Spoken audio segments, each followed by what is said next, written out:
Betty in Pooler writes, my neighbor's grandson gets a monthly disability check from Social Security, and my neighbor calls it the crazy check because she laughs about it and says that there isn't anything wrong with her grandson that a little discipline wouldn't fix, and it seems that the boy's mom was able to trick the SSA and convince them to make this payment because she can't control her son.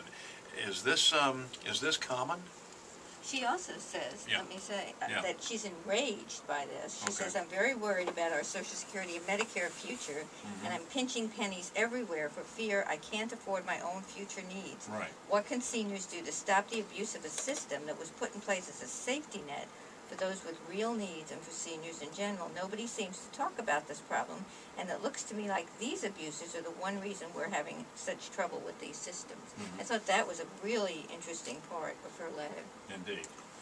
Well, it certainly is an understandable concern, given that everyone is worried about the fact that the funding for Social Security long-term does not seem to be sufficient to meet the requirements, especially when all the baby boom generation is retired and so on. Yeah, I've got about a year to go before I can get the full benefit so far.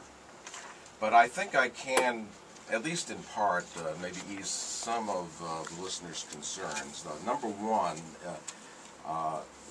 it sounds like this is a case for a child on SSI. And SSI, although it's administered by the Social Security Administration, is actually funded by general tax revenues. So these benefits are not a drain on Social Security taxes, and not a drain on the Social Security so-called trust fund.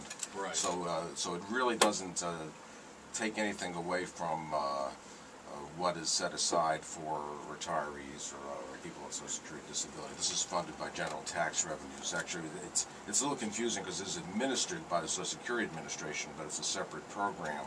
It was actually set up during the Nixon administration that way to consolidate a bunch of other programs that have been existing for a while on the state and federal level, and thought this was a more efficient way of handling it.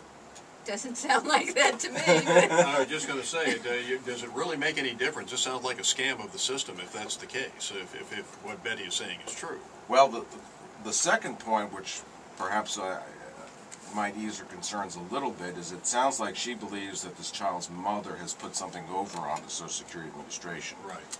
And while it's certainly important as to what a mother, the custodial parent, says about a child's situation in terms of whether they're eligible for SSI, Social Security Administration is not going to grant those benefits solely on the statement of the mother. They look at all kinds of reports from medical doctors, psychologists, teachers, counselors, other school officials. So it has to be more than just what the mother said in order for this claim to be granted. Now, of course, we're not naive. We know that in an imperfect world, any system that's administered by people, there will be mistakes. There will be claims that will be granted that ought not be, just as there will be claims that should be upheld that are denied, unfortunately. And as vast as the system is, I mean, it's another one of those things where a government is taking on more than it can chew. And you can't really judge the entire program by those cases where the wrong result is reached for whatever reason. And of course, that will be inevitable. But I don't think it's unreasonable if a child is found by their doctors, by their teachers, for them to have a little additional help so that the parent can get them additional counseling, get them whatever help they might need to meet those additional expenses. Sometimes an ounce of prevention is worth a pound of cure, and if a child can get some help at a critical stage in their development, be it for medical reasons or because they can't learn for whatever reason, or because they can't get along, they have no respect for authority, so their teachers are constantly disciplining them. There's a number of factors that have to be found to be a serious condition. I have no problem with medical benefits, but what bothers me, and I think what bothers our caller, our writer on the website, is that they get a check. They get a monthly check, and what is that about?